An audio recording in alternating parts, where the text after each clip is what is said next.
Good morning. Again, today is Wednesday, March 30th, 2022. It's 10:33 a.m. and this is the second half of Senate Natural Resources and Energy Committee's meeting on H715, an activated clean standard. And we welcome back to the room Jared Duval from the Vermont Climate Council. That's your hat today? Yes. Okay, so good morning. Good to see you again. And Senator Campion. Sorry for the delay. No, no question. There'll be a little something. Yeah. So the floor is yours, please. Good morning. Thank you, Chair Bray and members of the committee. For the record, my name is Jared Duval. While I previously joined you, as Chair Bray said, in my role as Executive Director of Energy Action Network, today I'm joining in my role as a member of the Vermont Climate Council. I was appointed to the council by the Senate to provide expertise related to energy and data analysis. And on the council, I serve as co-chair of the Science and Data Subcommittee, as a member of the Cross-Sector Mitigation Subcommittee, alongside Rich Cowart, who you heard from earlier, and also as a member of the Council Steering Committee. I just want to note that this distinction is important between those two roles because neither EAN, the nonprofit, nor EAN, the network as a whole, take positions on specific bills before the legislature. However, speaking as a member of the council and a co-author of Vermont's Climate Action Plan, I need to be clear about the recommendations that are in that plan and what legislative action it requires if we are to have confidence that we can meet Vermont's legal requirements under the Global Warming Solutions Act, and I would say our moral obligations regarding emissions reduction and an equitable energy transition. As a council, we spent over a year looking at different policy options, and I want to start by saying why the clean heat standard rose to the top as we did that assessment for many council members. As you know very well, there are many considerations that go into good climate energy policy. But what was front and center for me and many other councilors is this: the interconnected need to significantly reduce climate pollution while also equitably lowering energy costs for Vermonters, especially low and middle income Vermonters. And the common problem, whether we are talking on either side of that about greenhouse gas emissions or the high and unpredictable cost of energy, the common problem is our dependence on fossil fuels. If you think about it, approximately half of Vermont's heating comes from two of the highest cost and most price volatile fuels, fuel oil and propane. The fuel oil alone is up about $2 a gallon in the last year. In my prepared testimony, which is longer than I have time to share now, I have some charts that compare the prices and show that volatility, and that will be available on the committee website. There's no way to durably and effectively reduce energy costs as long as we remain so dependent on high cost and price volatile fossil fuels. Thankfully, proven and effective solutions exist, from weatherization to heat pumps to efficient wood heat, all of which are generally much lower cost and more price stable, and also do more to keep dollars local and reinvest in the Vermont economy. So the idea, keeping it simple, behind the clean heat standard is twofold. One, we hold fossil fuel companies accountable for reducing pollution. And second, we lowered heating costs for Vermonters by helping reduce fossil fuel dependence and making fuel companies help pay for things like weatherization, heat pump water heaters, heat pumps, and efficient wood heating that will reduce costs over time. At this point, I want to just note that as the clean heat standard has gained attention, much is being said and written about it, including, unfortunately, a significant amount of inaccurate or misinformation. So I want to focus the next part of my testimony on clearly stating what the clean heat standard is. And while I'm not going to have time to speak to what I think it is not, I do provide that in my written testimony. Great. And we have that from you, correct? Yes. Okay. So what the clean heat standard is, following Rich's lead on giving you a number, here are the four things that I think the clean heat standard is. One, it is designed to increase access to and further reduce the cost of clean heating options for Vermonters. Two, it is the largest and most important policy recommendation regarding emissions reductions in the Climate Action Plan that was adopted by the Vermont Climate Council. The thermal sector is responsible for over a third of Vermont's greenhouse gas pollution. Other policy options considered would have been more costly and have provided less flexibility to Vermonters. During the break, I was speaking with Senator McCormick, and I said, there is no perfect energy solution. And comparing these options reminds me a little bit of Winston Churchill's quote about democracy. It is what is it? The worst form of government, except for every other one that has been tried. If the clean heat standard is not passed this session to help ensure that we meet our legally required emissions reduction, the Climate Council and the Agency of Natural Resources will almost certainly be forced to default to using authority that we have to impose regulations. And that is not a path that we want to go, because they would provide less flexibility and be more costly. Third, the clean heat standard is a performance standard, and it requires fossil fuel suppliers to act to reduce pollution and to invest in providing, either directly or indirectly, cleaner heating options to their customers. Fourth, the clean heat standard is designed to ensure that the benefits and cost savings of clean heat options are prioritized for and progressively going to low and moderate income Vermonters. As I said in the submitted testimony, I addressed some of what I think the clean heat standard is not, but in the interest of time, I'm not going to address that. But I do want to affirmatively respond to some of the broader questions or critiques of this approach that are emerging. Because regardless of the actual details of this bill and how carefully it has been crafted, nevertheless, we are hearing opponents of climate action and defenders of the fossil fuel status quo continually circle back to one of three main arguments. And I want to address two of those directly now. First is the argument that global warming is a hoax, or more specifically, that the activity of humans and the burning of fossil fuels is not the cause of the destabilization of the Earth's climate. I think we all know this, but it's also really important to step back and repeat it and understand it. I want to quote from the latest Intergovernmental Panel on Climate Change report. The scientific evidence is unequivocal. Climate change is a threat to human well-being and the health of the planet. Any further delay in concerted global action will miss a brief and rapidly closing window to secure a livable future. Some will dismiss climate science by saying things like, what difference does 1 degree make? It is worth remembering that climate is different than weather. A 1 degree difference in global average temperatures actually has profound implications. For instance, with 3 degrees of warming versus 2 degrees, it's estimated that nearly 10% of the world's population, over 640 million people, could be at risk of flooding and inundation from sea level rise. Think about it. The vast majority of the largest population centers in the world are coastal, and most are in less wealthy parts of the world that have historically done the least to cause the climate problem. The science is clear that the risks and harms from inaction are dangerous and unacceptable, with recent IPCC reports termed a code red for humanity, and making clear we have less than a decade, and that was said 3 years ago, to cut emissions roughly in half to avoid catastrophic scenarios of global warming. It is not time to act, it is long past time to act. Second is the argument that since Vermont is small, we either can't make a difference or we shouldn't take responsibility for our climate pollution.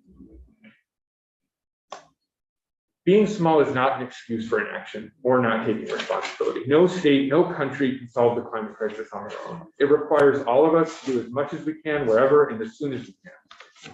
Most all of us have been part of this problem, and so we should all work to be part of the solution. We need to be responsible for reducing our pollution, regardless of what is happening elsewhere. And when we look at the numbers, Vermont actually has the highest per capita greenhouse gas emissions of any state in New England, higher also than New York and Quebec. At about 15 tons a person, Vermont also produces more climate pollution per person than China or India, which have emissions about half or an eighth of ours, respectively.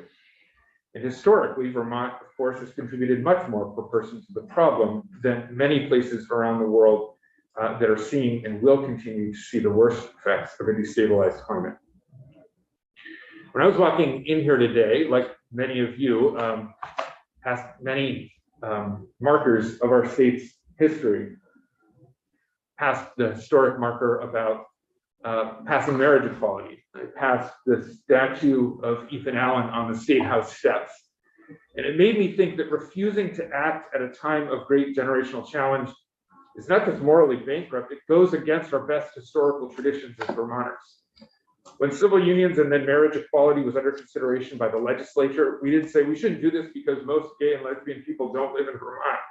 We did what was right by Vermonters here in our state and also provided an example that rippled far beyond our borders, encouraging other states and nations to take up the cause of equality. Or during the Civil War, we didn't say we're too small to make a difference. No, Vermonters signed up to preserve the Union and help end slavery, playing a decisive role in many battles from the Wilderness to Gettysburg. And during the Revolution, when the shot heard around the world was fired and the first battles at Lexington and Concord broke out, did Vermonters say there's no way we can make a difference? No. Ethan Allen and the Green Mountain Boys bravely took Fort Ticonderoga, securing cannon and mortar that turned the tide of the Revolution in America's favor. Refusing to act or take responsibility does not just go against our history and our character. It is also short-sighted. Putting our heads in the sand regarding the harms and costs of fossil fuel dependence is not good for Vermont consumers or the Vermont economy.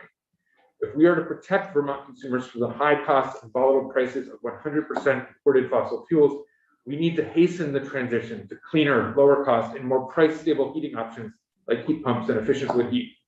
The Clean Heat Standard will keep more of our energy dollars local and reinvest in our communities and jobs for our neighbors while strengthening the Vermont economy. It will be better for Vermont consumers and businesses if we are leaning into the clean energy transition rather than getting left behind. In closing, I want to say that overall, I think the bill passed by the House is very good. I do think that there are some areas that could benefit from further clarification. And I agree with those areas that Chair Briglin mentioned first thing this morning.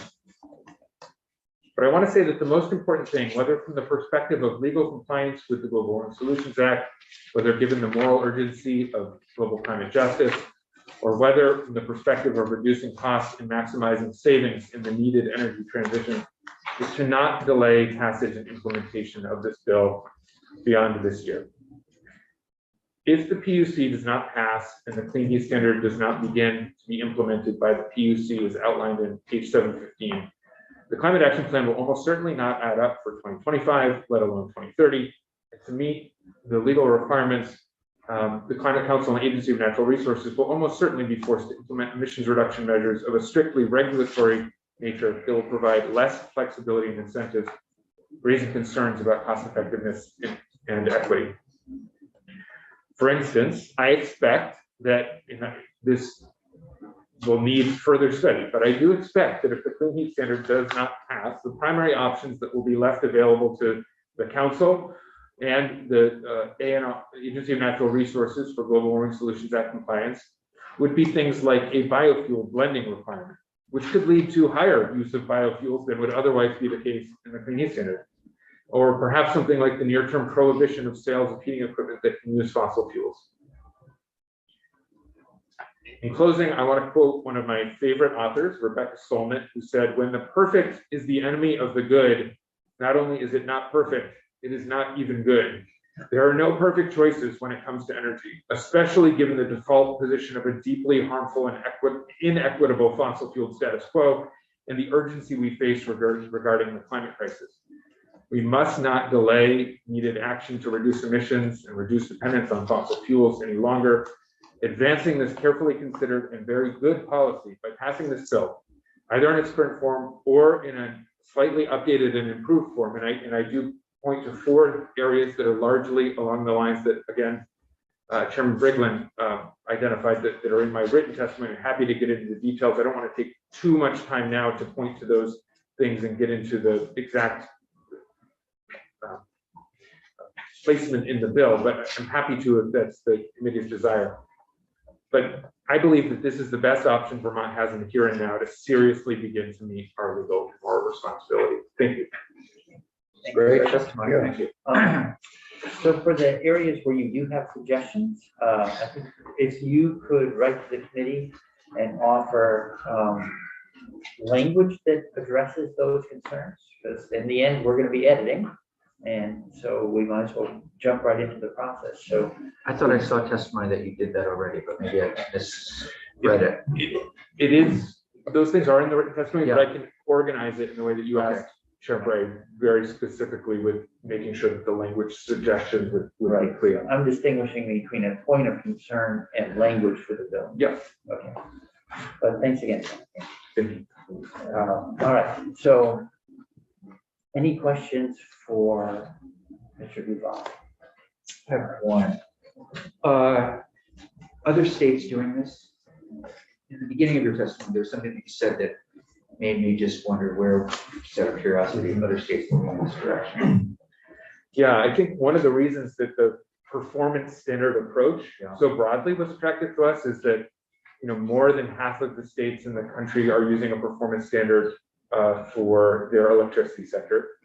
There are 3 states that have passed a performance standard to reduce fossil fuel use and increase clean alternatives in the transportation sector: California, Oregon, Washington, some Canadian provinces. On the thermal sector, Vermont is part of the vanguard here, but we are not the first. Colorado passed a clean heat standard last year, but there is a difference in that they are primarily a natural gas or fossil gas state and do not have the same kind of diversity of heating fuels that we do. So while it's the same structure and intent in application, it will be a bit different because our markets are different. Thank you. Did the council get into, I suppose it wouldn't necessarily be part of your discussion, but enforcement and compliance discussions, or you're mostly concentrating on laying out a program of action and assuming compliance, and therefore, not necessarily looking into the enforcement side of things? And maybe this is more a question for Mr. McNamara, who's in the legal trades.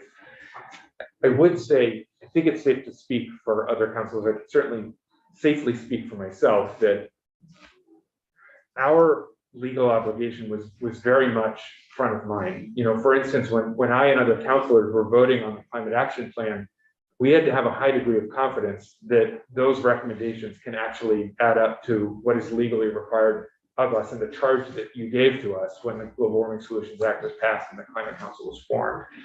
I think we're already, I would say, I personally am already very concerned about the ability of the Climate Action Plan to meet the 2025 and 2030 emissions reduction requirements, because one of the major pillars of how we were going to do that was taken away from us a week and a half before the plan was passed with the seeming collapse of the Transportation and Climate Initiative. So we do not currently have a primary policy or regulatory measure to ensure we reduce emissions in the transportation sector in the way that we already do for the electricity sector, in the way that is proposed here by the thermal sector. So that is a major focus for the council, is figuring out how do we fill that gap and ensure that not only do we meet the overall emissions reduction requirements laid out in law, but that we are advancing strategies that give us clarity and confidence in each of the main polluting sectors. Any other committee questions? Thank you very much for coming in. Thank you. Thank you.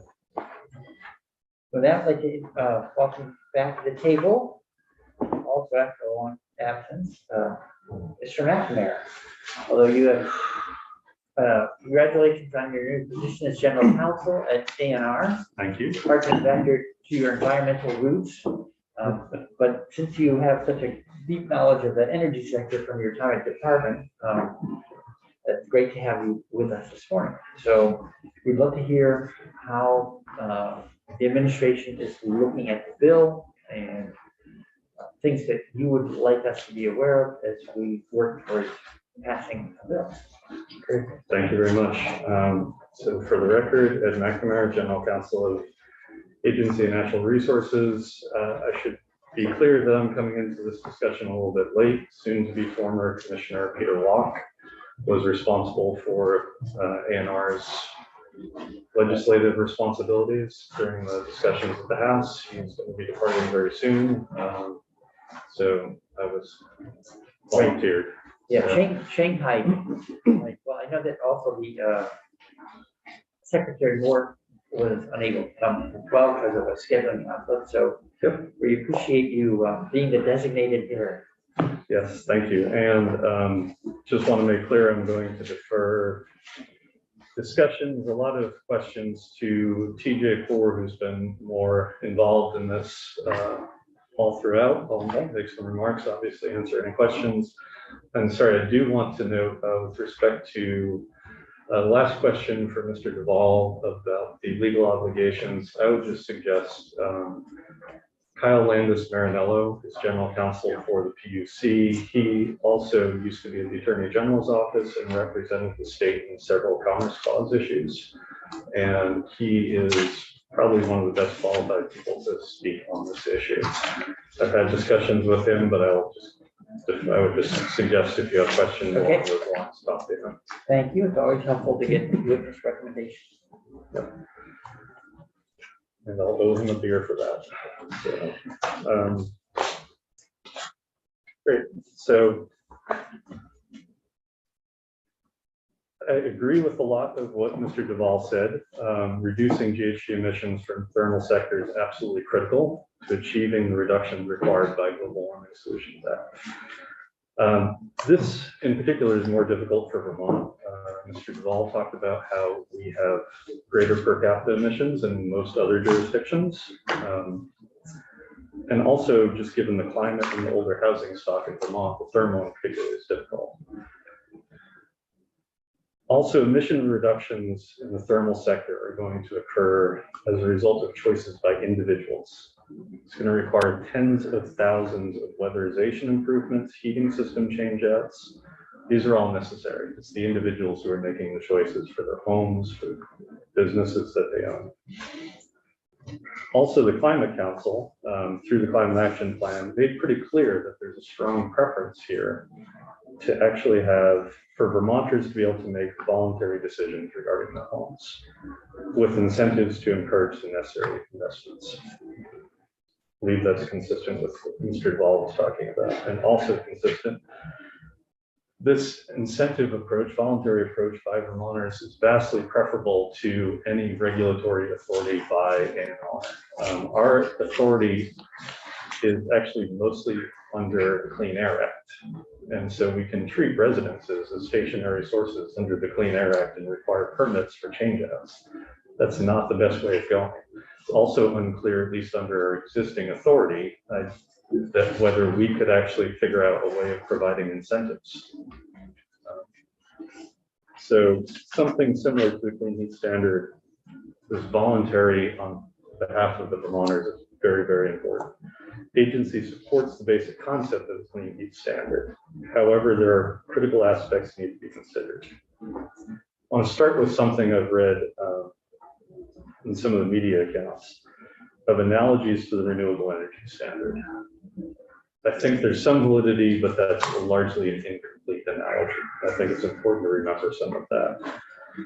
The credits for compliance, the PUC and BPS oversight, existence of a technical advisory group, those are all very analogous to and have somewhat of a long-standing history.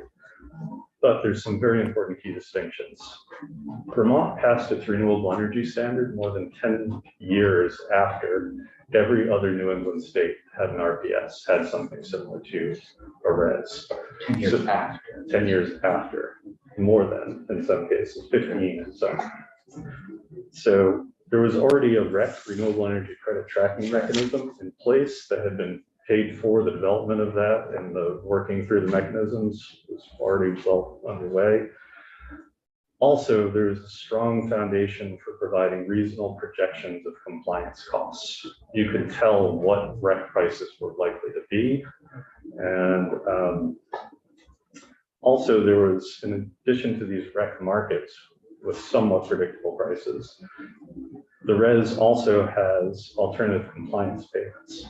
It means that when you're looking at the bill, and I was involved in some of at least one, if not two reports on an RPS when I was at the PUC years and years ago, you were able to calculate the estimated costs. You could take the percentage of the kilowatt hours sold in Vermont, you know roughly what the REC price was, you know roughly what the growth of electric usage was, and you could come up with a very reasonable projection of the costs.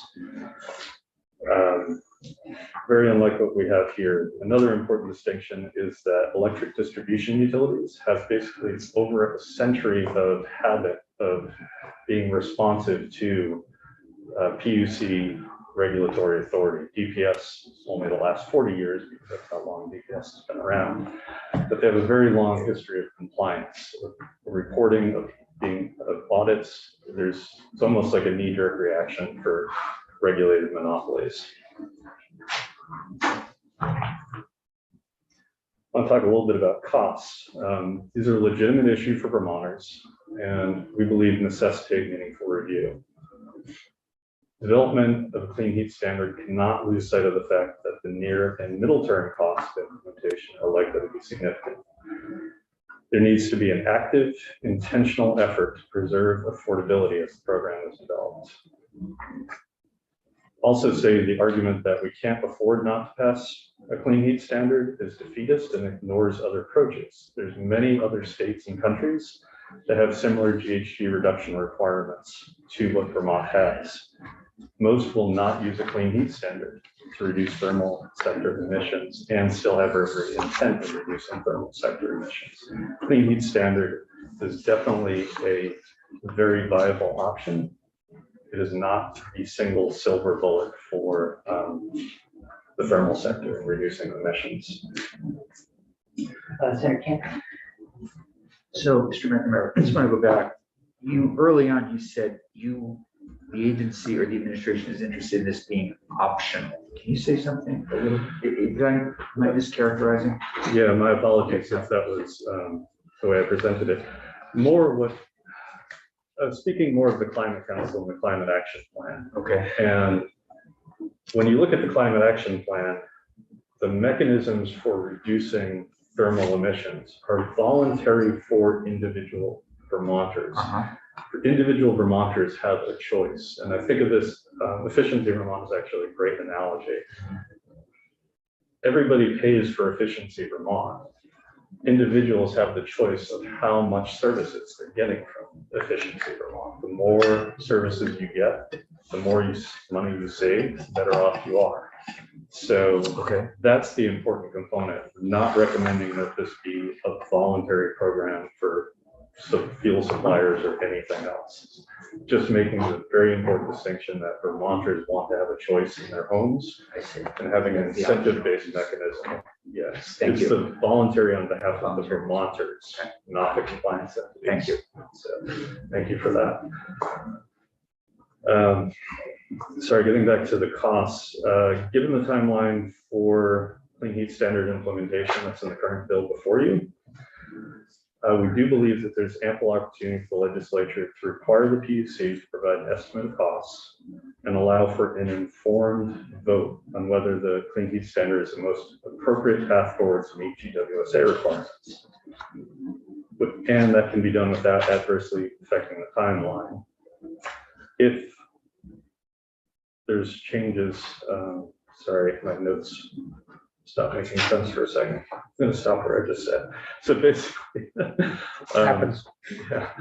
So essentially, there's been discussion in the House of a look back that this is a 2-year process for implementation.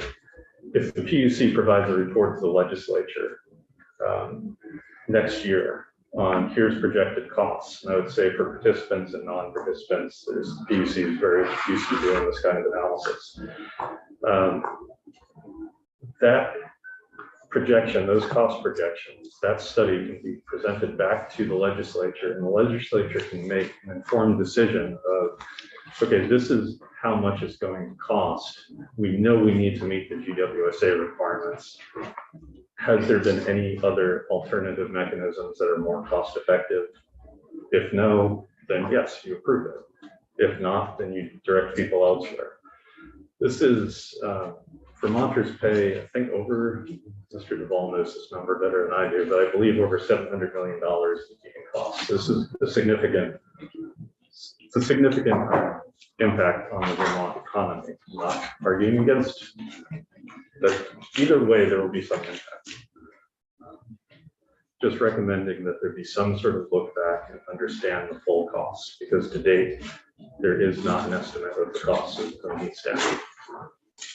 Do you have the sense that the climate council, I guess in a way, by implication, prematurely settled on clean heat standard as a way to address the thermal sector? And you would like to leave that question open to other alternative strategies for another year? My memory of what the climate action plan recommended is that the PUC take a look at this and propose. And if Mr. Duvall is shaking his head, it's been a while, honestly, since I looked at the climate action plan. I do not think, sorry, Senator.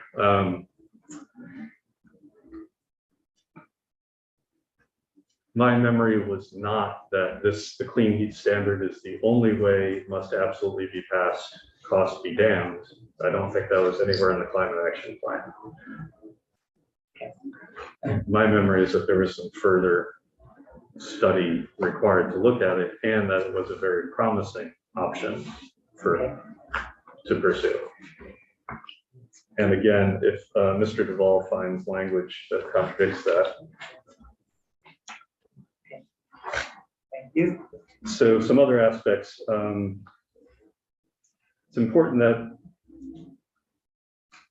we look at any changes that restrict flexibility, reduce public process. Any changes such as that will do disservice to Vermonters. Wood heating biofuels provide a diversity of available compliance mechanisms, enhance the choices and reduce costs for Vermonters, and are particularly important in the near term to support the transition away from more carbon intensive fuels.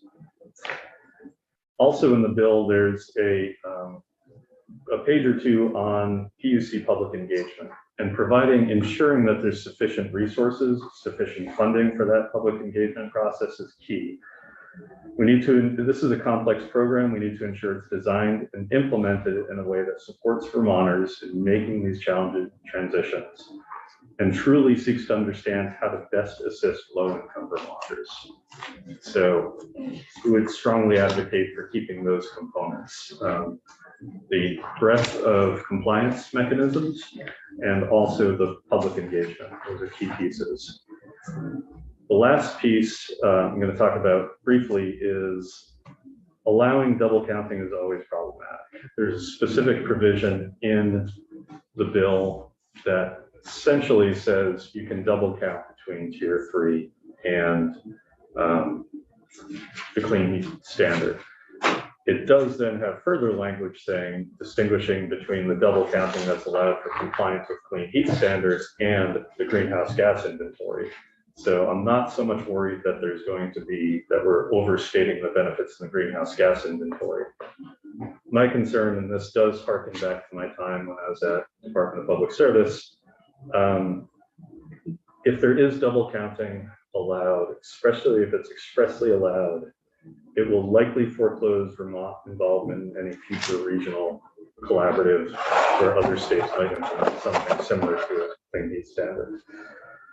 And this is my lessons learned from the 2005 SPEED program on the electric side. Instead of passing a renewable energy standard or RPS at the time, we passed SPEED. Did not require the Vermont utilities to retire the RECs. Those RECs were sold, but meanwhile, we called that power renewable according to statute. Connecticut called us on it, and I had to go down to New Britain, Connecticut and testify and try to talk us out of them, preventing us from participating in the regional REC markets.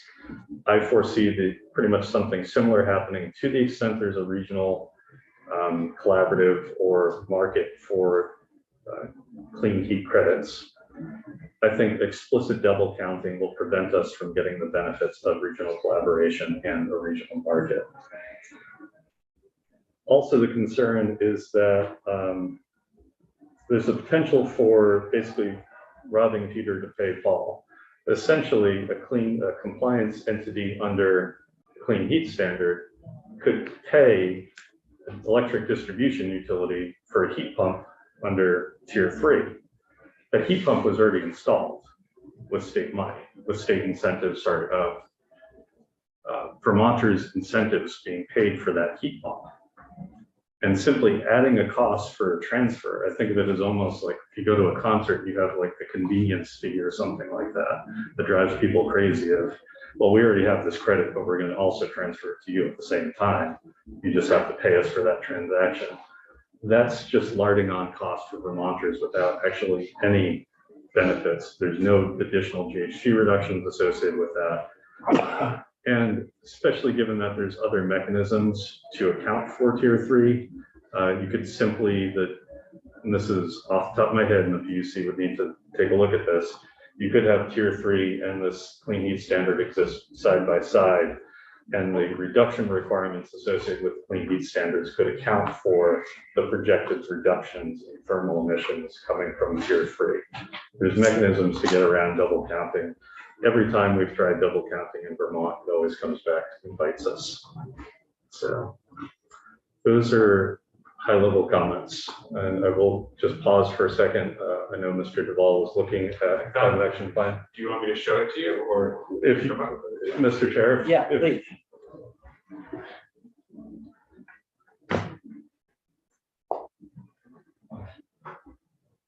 So my apologies. This actually had, thank you for this. There is the recommendation, adopt legislation authorizing the PUC to administer a clean heat standard consistent with the recommendations of the Clean Heat Standard Working Group. So my apologies for that, and thank you, Mr. Duvall. It's always good to have old-fashioned, witnesses in the room. Tribute. Thanks. Sarah McDowell. I'm not clear. Are you saying that the way it's written that tier 3 itself will permit double counting in this new system, or are you cautioning us to be sure that we don't make the same sort of, we use the word errors, for the double counting that existed in the electricity sector half a dozen years ago? Yeah, and I'll say this is in section 8124G. Short answer is it already does. It explicitly allows double counting. All eligible clean heat measures that are delivered in Vermont shall be eligible for clean heat credits and may be required and count towards an obligated party's emission reduction obligations, regardless of who creates or delivers them, and regardless of whether their creation or delivery was required by other state policies and programs. This includes individual initiatives, emissions reductions resulting from the state's energy efficiency programs, the low-income weatherization program, and the Renewable Energy Standard Tier 3 program. So, Mr. Chair, I don't know the answer to the question, but I guess we might want to know why it appears to continue a problematic double counting of credits. Boy, that appears, according to the witness, that appears to be happening, and how we would address that concern. Sure, and you floated out a way of addressing, solving this. Can you state it again? Because I understood all the words, but I didn't know what it added up to. Yeah, of course. And I do want to make clear that this is me coming up with it off the top of my head, I would strongly recommend talking to PUC and the department about this provision. The way I had been thinking about it is you could have tier 3 exist alongside the clean heat standards. And what would happen is under the clean heat standard, the PUC sets requirements for the number of credits that must be achieved. What the PUC could do in looking at when setting that is look at how many heat pumps, how much weatherization is happening for tier 3. There'll need to be a little bit of a forecast of that. And then use that number to reduce the compliance obligations or the requirements for credits in the clean heat standard. It's imperfect. In my mind, I already know that something like this would be imperfect. It would involve projections of tier 3 measures. Utilities have a fair amount of flexibility. They could increase the number of EV incentives instead of heat pumps. They could stop doing weatherization, other things like that. That said, there's pretty significant variations in thermal emissions depending on weather every year. And my guess is that the variations and imperfections caused by that sort of projection of tier 3 and that trying to couple that would actually be dwarfed by the annual variation in emissions due to weather. So- Again, top of my head, I'd recommend strongly that you talk to some other folks about that. Well, if you, since Ms. Lazorchek's not going to be joining us, Sure. so we have a little extra time. So if you don't mind staying in the chair, then we'll. But Mr. Coward's come back on the screen, and I've learned in the Zoomiverse that when someone reappears on the screen, that usually means they have a comment to share. So if we just if you stay there, well, Mr. Coward, do you want to weigh in on this conversation? Thanks. Well, thanks for asking. I think this is worth a conversation. Happy to talk to the witness about it. We did carefully consider this question. The problem, I mean, I think that based on this, the fact that we feel like we've got burned in the speed program because we were in fact trying to have our cake and eat it too with respect to the renewable credits. There is no regional market for something like tier 3 credits. And therefore the problem that Mr. McNamara is concerned about doesn't exist. So my first answer is it's not really a problem. And if there were to be a regional market for utility type tier 3 credits, then I would recommend that we, if we wanted to participate in that market, that we could amend the way we count things under the clean heat standard. So that's problem number, I think the problem doesn't exist. Secondly, we did carefully consider this question with respect to not just tier 3, but weatherization programs, for example. To the extent that if we created a program that under which not obligated entities, but under which cap agencies are going to ramp up the amount of weatherization they do, and we count how much weatherization they do, we're going to count it.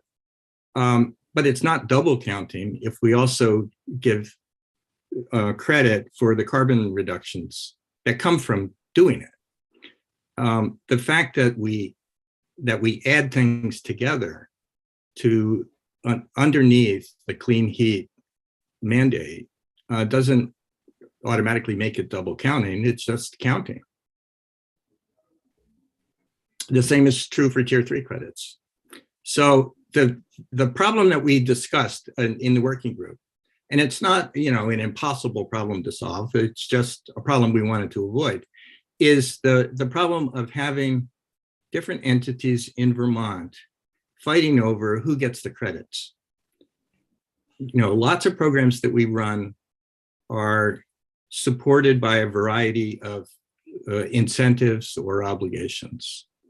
And for the purposes of the clean heat standard, all we want to do is measure the total amount of emissions that are reduced. And if those emissions are reduced because a cap agency does the weatherization project, or Efficiency Vermont does one, or if Vermont Gas does one, or Green Mountain Power does one, we don't want them to be fighting over who's responsible, one single person responsible for that event occurring, and claiming that the additionality requirement is satisfied by them alone. Because in fact, all we are focusing on is the total amount of emissions that are reduced. So in order to avoid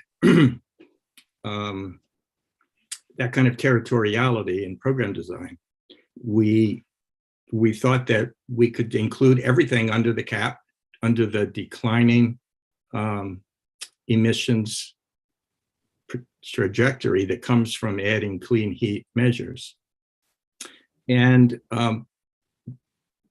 not try to carve them up into separate buckets. As Mr. McNamara pointed out, you could just say, fine, we kind of expect that Tier 3 is going to result in an emissions reduction of 5% or 7% over 30 years. And therefore we will reduce the clean heat obligation from 40% to 32 or 33. And in fact, there's a graph in the white paper that shows this, a chart. It's possible to do it that way. But as Mr. McNamara also pointed out, that would require projecting, well, what do we think we're going to get from Tier 3? And how much of that will be thermal versus industrial? So we thought it was easier just to measure tons, and every ton that's saved counts as a ton.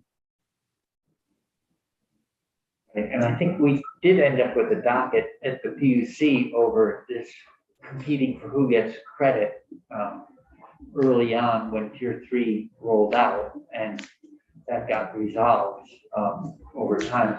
And then additionality runs into the but-for analysis, and those often seem to be fraught as well. So, right. I'm in agreement with the witness that there's no perfect solution here. We just thought that the simpler solution was to let everything that's reducing emissions in the thermal sector can count if people choose to ask for those credits to be registered. thank you. So back to Mr. McNamara. And my apologies, Mr. Cowart, having my back to you. I don't know a good way of doing this. So I'm For going the to. camera, it's in front of. Oh, great. Thank you. Feels like you're right behind me. Because you are. So I completely agree about the problem of having different entities fighting over credits. As Chairman Bray said, we did have that issue with heat pumps and EVT in Tier 3. I guess there's still my concern about transfer payments. And Mr. Cowart, I didn't hear you address that. Is that, I'm curious about your reaction to that. Essentially transfer payments of clean heat standard compliance entities, would they need to purchase the credits, the Tier 3 credits from the distribution utilities? So the way we envisioned it, they're not obliged to purchase credits from anybody. Obliged entities under the clean heat standard can create their own credits by delivering different services to their customers. And in fact, a principal aim of the whole program is to essentially change the business models of fossil fuel providers in Vermont so that they become, over time, clean heat providers more than commodity fossil fuel providers. And so earning the credits through your own actions is a principal means of delivering the objective of the statute. Now the question arises, could a weatherization agency sell credits to an obligated fossil fuel provider? The answer is sure. And could an electric utility sell those clean heat credits to an obligated fossil fuel provider? Same answer, yes, they could. And that revenue would obviously flow back to the extent there is revenue, it would flow back to whoever provided the installation in the first place. My thought about this, frankly, is that by allowing a host of existing programs to be measured and credited under the clean heat standard, that the remaining amount of work that has to be done by through this program is moderated, number one, and we have multiple pathways to delivering clean heat. So if a cap agency is really good at delivering savings, or if a utility is really good at delivering savings, or if a heat pump company is really good at delivering savings, then they're going to drive down the cost of this program over time. Because credits will be cheap. And that's frankly what we discovered with respect to RGGI. It's what we discovered over time with respect to the RPS. As people got good at doing these things, the cost of performance went down. So by creating, I think Neil Underville said this, earlier, by creating more flexibility in the system, by creating more sources of credits, we maximize the opportunity for customer choice and lower costs. Senator McDonald, and then Mr. Duval. Mr. Chair, we have a record of having had double counting in the past, and our critics are going to ask us over and over again whether or not we're making the same mistake. And Mr. Coward is our longest and best witness on how to tackle these problems. But there was a candidate in the last presidential election who said over and over again, the rent's too damn high, and people knew what that meant. And we can't explain or answer questions about double counting with words like additionality and territoriality. The answer has to be yes, we double count, or no, we don't. And the explanation has to be 2 sentences, and it has to be clear. And if we can't make that, we're going to be exploited by those who would come after us for being incomprehensible. So this needs to be resolved by people who speak English and lay it out straight. And if we can't do that, the rest of the bill is going to be a serious problem. So. I appreciate the admonition. Let me just put it this way. 32 plus 8 equals 40. 40 equals 40. They are the same thing. Yeah, for me, the thing that helped me was that it's single counting of the tonnage reduced. The Correct. Sources of the tonnage reduced come from multiple programs, but netting them all together is appropriate because you're after tonnage reuse. So I don't know if I'm putting words in your mouth that are wrong. That's exactly what I was trying to say. You said it very well. We're counting tons and we're only counting them once. You can't sell the same horse twice. That's a good way of putting it. So Mr. Duval had a remark, and then we'll go back to our lead witness here. Quickly, I would say there is no double counting. And the reason for that is because the fundamental requirement in the clean heat standard is that we meet the thermal sector's share of needed emissions reductions by 2030. I think I appreciate the concern that Mr. McNamara is raising, but I don't think that the analogy is quite correct, because correct me if I'm wrong, but my understanding with the issue that you're raising with speed and other states in the region is that Vermont was producing renewable energy credits for a Vermont-based program, but then also trying to use those renewable energy credits in a regional program. I think this may seem like semantics, but I think it's a really important distinction. One of the things that's very important and unique about the clean heat standard is that, to my understanding, it is the very first policy in Vermont where the performance metric, the value of the credit, is tied to emissions reduction. So those other programs that we're talking about, tier 3 is not emissions reduction. It's measured on fossil fuel reduction, which is related but not the same.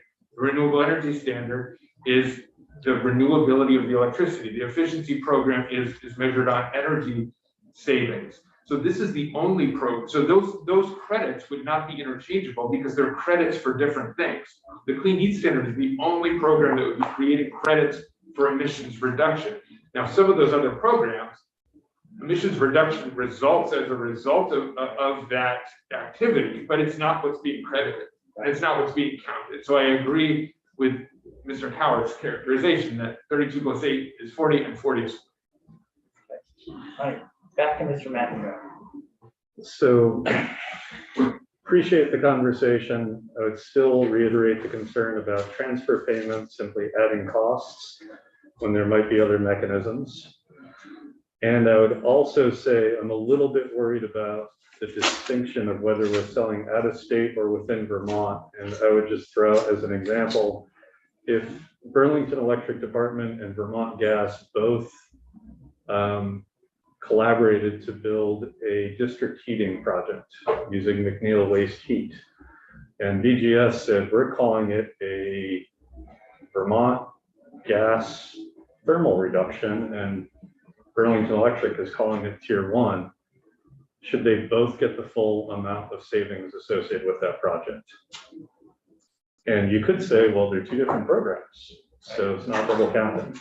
It might be another imperfect analogy, and I grant that. I'm honestly making this up on the fly, and that was not the main portion of my testimony. So I just would recommend you hear from some other folks about mechanisms to reduce the potential for transfer payments and provide clarity about whether, as Senator McDonald said, some clear language regarding why this is or is not double counting. And I'm not the person to do it sitting in this chair. I'll say that. I'm just mindful of time. So if you have other testimony to share, let's go back to that and another one before. I do not. Okay. Well, I see Mr. Poor appearing on the screen. So that's. Thank you. Again, thank you. Thanks very much, Mr. McNamara. Good to see you. So, Mr. Poor, you're appearing at just the right moment. You want to pick up on that thread of the conversation and deliver other testimony that you prepared for us today. That'd be great. Thank you. For the record, TJ Poor, Department of Public Service, Director of Planning. I'm going to leave the double counting issue aside. I may touch on it in my testimony. I just popped on the screen to remind you that I did have some testimony to share. But so I'm going to start my testimony actually with the comprehensive energy plan. That's the other big plan that takes 30 VSA 202A, which is the state's energy policy, and comprehensively develops a plan to meet it. I know I've talked with this committee a number of times on the balancing of the competing factors in our state energy policy: affordability, cost effectiveness, greenhouse gas reduction requirements, economic viability, reliability, et cetera.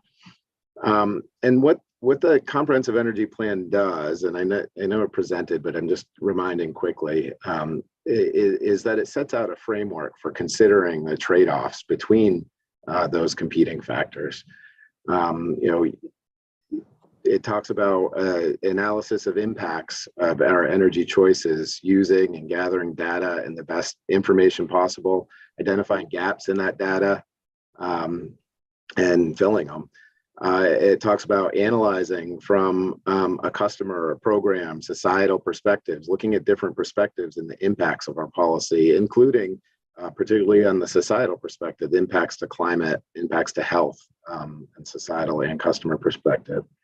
Addressing equity, both procedurally and in implementation, and making our best forecast of the future, addressing risk, technical feasibility.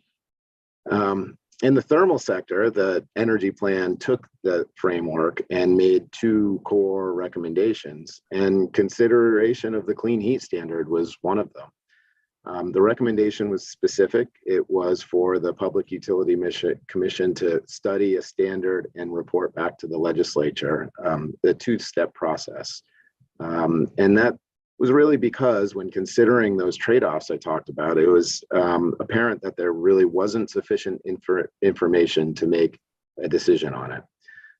Equity, which was a big theme of the energy plan, and the climate action plan, I should add, but procedurally takes some time to have procedural equity and have those who are affected, are going to be affected with the policy, to actually have input on the design of it. Affordability. Mr. McNamara noted that there is no estimate of the cost. We can do an analysis on a heat pump or a weatherization project and say it's cost effective. We can do that very easily, I think, relatively. But we really don't know the immediate impact of a clean heat standard on Vermont businesses and families. And I'll get into that a little bit more in a minute. And then just the economic vitality of the state. We're talking about regulating an industry that hasn't been regulated in this manner. And this is a big undertaking. I think I don't know if he said it in the written testimony of Mr. Duvall. He mentioned that that we don't exactly know everybody who would be regulated and obligated by this, and that's exactly true. And it's because we haven't regulated the industry. But to kind of dive in and not understand the impact, we should have a little caution here before we understand the impact. And maybe because we both sat in the director of planning roles, Mr. McNamara talked about the analogy to the renewable energy standard that's been made. So I won't go into too much detail there, but except that there with this process, like any other really, just recognizing that there will be winners and losers associated with the clean heat standard. And that's okay. That happens with every policy, I think. Every time that you as a legislature act, there are going to be some winners and losers, except perhaps when the federal government is funding programs. And so the clean heat standard from our perspective, it's the result of a lot of talented, smart people working on a solution and over a long period of time, not just the last couple of years, but working on solutions that ultimately failed, and is really a promising idea to make progress in the energy sector. Probably the most promising that I've seen in 15 years working in the industry. But and we've talked about leveraging mechanisms to leverage private investment to fund thermal efficiency and climate mitigation strategies for a long time as a Department of Public Service. How do we facilitate that capital to come in? And this could be a way to do it. But the work in developing a clean heat standard isn't finished yet. It is new. The Colorado Clean Heat Standard was mentioned. That is natural gas clean heat standard. We already have a performance standard for natural gas with the energy efficiency utility, which has doubled its investment in efficiency in its last budget proceeding and has a continued upward trajectory after that. And we're talking about, as I mentioned, regulating dozens and dozens of entities that have not been regulated before. And so we can't, going back to the energy plan trade-offs, we really can't balance the trade-offs required by the energy policy without knowing more. So, there is, I understand the urgency to act. I think, what's the downside to having the legislature come back on this in the two-step process that the comprehensive energy plan recommended? Do we lose time? I don't think we do, actually. So regardless of if it's a two-step process are enacted, the PUC needs to start its process this year, start its public engagement, and analyze costs. Mr. Duvall mentioned that he said if the clean heat standard is not passed this session, then Agency of Natural Resources will be forced to implement regulations. That's simply not true.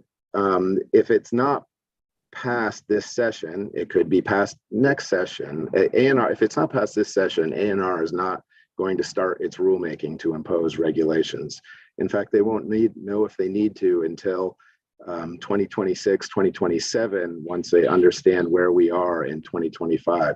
Now, I'm not advocating for waiting to take action. Don't get me wrong. I just want to make clear the implications of waiting. And that process, I think, can continue with a report back to the legislature. And there's a couple things that happen there. One, I think there's significant opportunity to make it better. We can better engage stakeholders in the public to get more buy-in and engage in the design.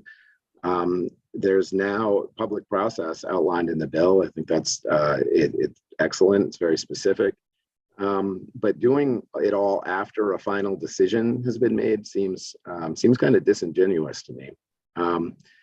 We can consider more options. For example, there's been a misconception, I think, that the clean heat standard will be the long-term funding mechanism for weatherization. I know that has started to, different folks have said different things on that. And really what happens is under a clean heat standard is that as designed, that and as designed for market efficiency is that the least cost option should be the ones that are put forward, which is great. It's exactly how you want to design it, but there could be a consideration of do we want to have a carve out, and what are the implications of that for weatherization, which we know has a myriad of benefits to economic development, to health, to equity. Just a lot of broad benefits. Is the clean heat standard the place to put that? Maybe not, but we know that we don't know that the clean heat standard will fund weatherization, and we could consider that in a PUC process and have that incorporated into the broader cost considerations. And that really just comes down to having an informed decision by the legislature on the cost.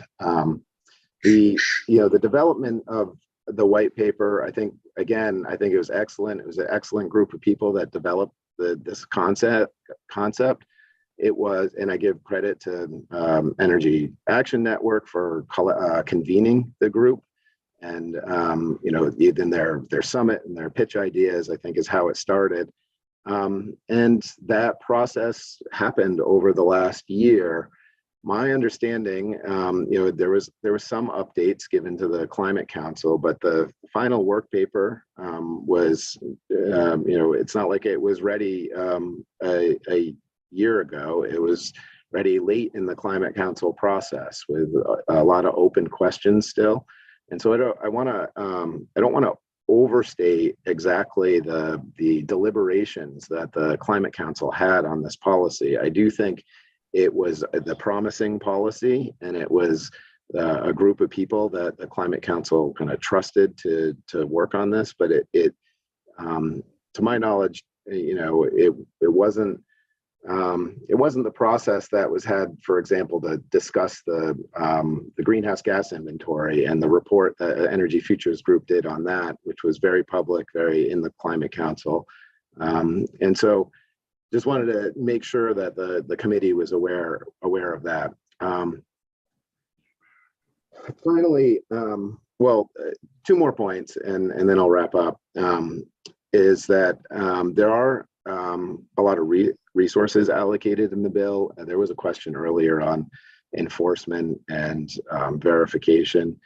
My comment won't get quite to that, but the commission resources, I would say, absolutely necessary to run a public engagement process, to actually have folks to understand what it means to really regulate an industry that they have not regulated, that are working at the Public Utility Commission. The same goes for the department resources, absolutely necessary resources to have dedicated folks that are working on regulating the clean, the obligated entities under the clean heat standard. And then the department is also in the bill tasked with evaluating and verifying the savings, which are critical to ensure that we get what we think we're getting and that we know that these savings are really happening. So I just want to emphasize the importance of those resources there. And frankly, they might be low. We do that for the department's perspective, we do that verification for the electric utilities under the Tier 3 program. We've done it for many years for Efficiency Vermont and Burlington Electric Department and Vermont Gas as the energy efficiency utilities.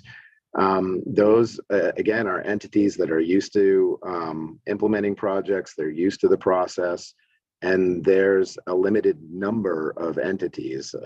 We could be talking, we just don't know. We could be talking about, a similar number, 6 to 10 obligated entities if entities aggregate or just purchase credits. Or we could be talking about 75, 80 different entities. So I think the department's resources that we put in anyway are a relatively conservative estimate, kind of assuming some efficiencies in how we regulate. So just in closing, I just again would like to reiterate that I don't think that the two-step process causes us to lose anything. I think it does allow us to gain better information, better analysis, and allow the legislature to really make an informed decision on what they're voting for, what kind of winners and losers of the clean heat standard are you furthering with your policy decision. And I said it once and I'll say it again. I think this idea is very promising. We're just not quite there yet in order to kind of know what all the trade-offs, what all the implications are.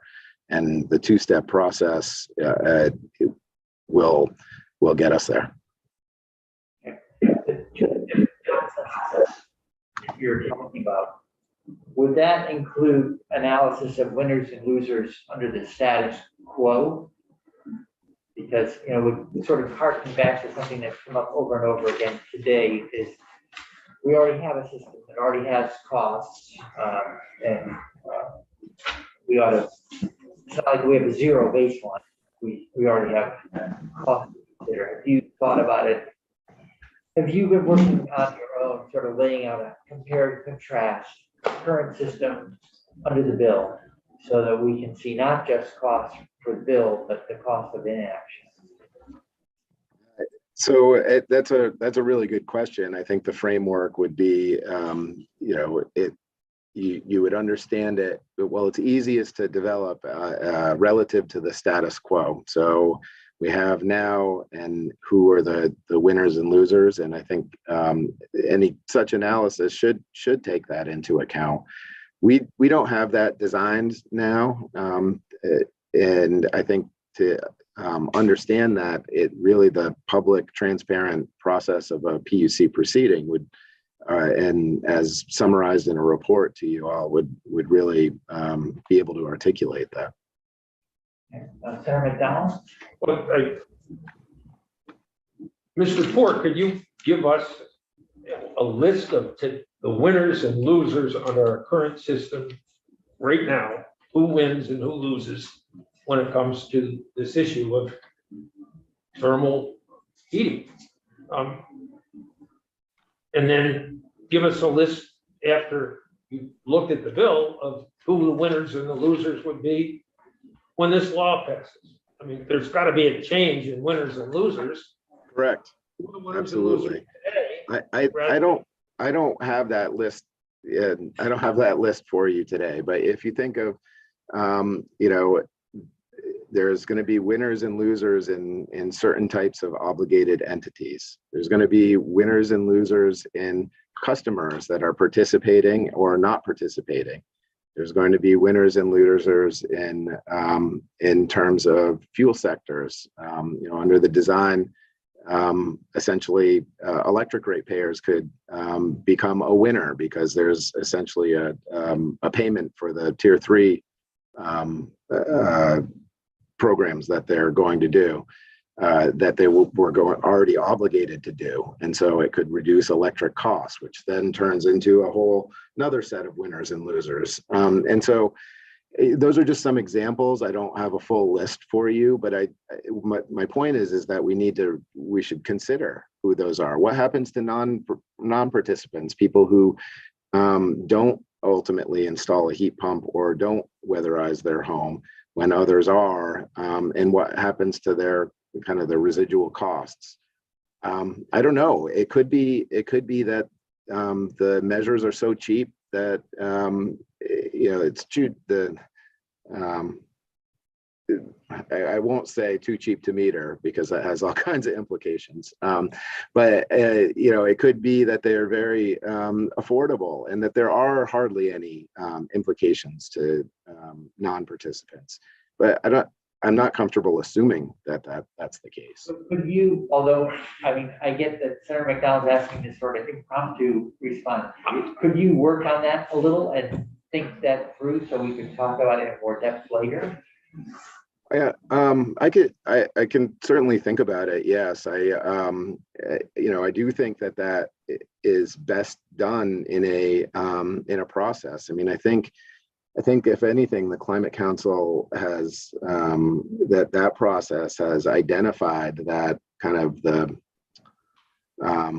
I don't want to be too derogatory to our own processes, but that in the bubble that our energy policy and our policies writ large are often created in. And so, you know, within that bubble, if I'm, you know, creating a list, that is not going to be the definitive list because we've been blind to a lot of impacts over time in our embedded state of energy policy. And so, I'm happy to think about it and talk to you about it again, but I don't know that I'm prepared to kind of come with you with a full completed list of winners and losers without engaging with folks. Sure. Well, then a sort of a related question is, the bill is drafted. Does it create a process that would allow for the, you know, elucidation of who the winners and losers are in the coming year, so that before the program advanced much further, we would make significant, the real steps of standing up the program would happen after that analysis had been completed? I hope that the process that's in the bill now, there's that the public engagement process would head in that direction. But I think that it wouldn't allow for you as a legislature to make for an informed decision based on that. You know, I suppose you could make the decision not to act, and that is that's the decision you're making. But really, it seems like that the affirmative decision should be made to say, yes, we understand to the best that we can the consequences, and that we affirmatively support and want to move forward. And again, I don't believe that loses any time. It just provides you with that opportunity to make that informed affirmative action. Well, all right, there's that. I think what we're wrestling with a little bit is the notion of making prudent haste. Making progress in a timely way. So we're in discussion mode a little bit, which is something that we get when we have a little extra time. So, Mr. Duval, you have your hand up. Thank you, Chair Bray. I just want to respectfully disagree with a characterization that Mr. Poor made, and that is it's on a few different topics. The first is the process that led to the recommendation of the clean heat standard. Mr. Poor is correct that the very beginning of that process started with a very wide and diverse group of a clean heat working group that included participation by the Public Service Department and the PUC and environmental interests and potential obligated parties. We were trying to understand the issue. That was a start of the process, but there was also, and I understand, TJ and I were co-chairing the Science and Data Subcommittee of the Council together, but he was not sitting on the Cross-Sector Mitigation Subcommittee, which Rich co-chaired, where most of this deliberation happened. So the Clean Heat Standard was carefully considered, assessed against alternatives, and affirmatively made as a recommendation to be implemented. And I'll just speak for myself as a counselor. I would, if it's okay, welcome Rich to comment on this, but I would not have voted for the climate action plan if the recommendation was merely for a study. We were given a charge, a legal responsibility to come up with a plan that can meet the requirements. And without the certainty that this is going to move forward, we don't have that. And I think that that's important for a couple of reasons. One, I appreciate that Mr. McNamara read the actual language that's in the CAP, which is very clearly about implementing this. I think that there's a few reasons we need to do that. One is if we don't, then it increases market uncertainty and therefore cost and reduces the amount of time that the obligated parties are going to have to be able to have the clarity about what kind of credits they need to achieve and is this going to happen. I know that this may be a question of disagreement, and I will just, I would defer to Mr. McNamara on the legal risk to the Agency of Natural Resources. But as a counselor who is concerned about the Global Warming Solutions Act and Vermont's kind of legal exposure, I looked at the example of what happened in Massachusetts. What happened was the state of Massachusetts was taken to court not after they missed a deadline. They were taken to court, to the Supreme Court of the state of Massachusetts, because it was found that their plan to get there didn't add up. It was beforehand, not after the fact. So Mr. Poor said, well, we're not going to know if we meet the requirements until 2026 or 2027. That's why we've been doing research and analysis to say, can we have a reasonable degree of confidence that these actions will add up to meeting the 2025 requirements or not? And my call as a counselor was that we do not fulfill our legal requirements unless we move this forward. I think the risk here is that if you ask the PUC to do a study, rather than moving forward with what's in the bill on doing the public engagement, beginning the rulemaking, they're going to spend that whole first year doing the study, reporting back to the legislature. And then rather than this being a 2.5-year process, maybe it's longer than that. We're not implementing it until 2026 when we've only got 4 years to meet the target. If we are going to give ourselves enough time to do this cost effectively, moving sooner provides more clarity and less cost than continuing to go around in circles and delay on us. Well, thank you. So, Mr. McNamara, and then back to Mr. Poor. I would just say on the timing aspect, the bill currently requires that the PUC provide a report to the legislature on January 15th, 2023, and another one on January 15th, 2024. And what was discussed in the House, at least on the floor, was an idea that the 2023 report be submitted that includes some cost estimates, and that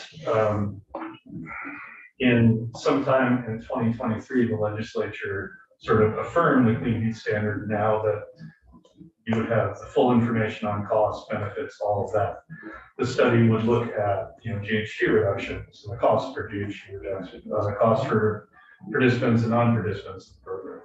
And so that would not, having sort of that look back, the study and the look back of potential vote by the legislature would not delay this any farther. Public engagement process could be happening in parallel with the development of the report. So I would respectfully disagree with Mr. Duvall about the characterization of a potential delay. I think it could be structured in such a way. Okay, thanks. And then, Mr. Porter, we're almost at time. Back to you. And I just, what I was relying on was previous testimony of Mr. Walk when he was testifying on the spill in the House when I articulated the time frame. And so, so if that is not the current understanding, then I will defer to the legal experts at A&R. And I guess I'll leave it there. Thanks. Okay, all right. Well, Chairman, before Senator McCoy. President Carter said we can start now and move slowly and gradually and relatively painlessly, or we can wait 30 years and face an emergency. He said that 43 years ago. We're out of time. And I'm getting emails scolding us for our, quote, rush to judgment. We're out of time. That's not a rush to judgment. That's recognizing that we're out of time. All right, so last word to Senator McCormick. Thank you everyone for your help this morning.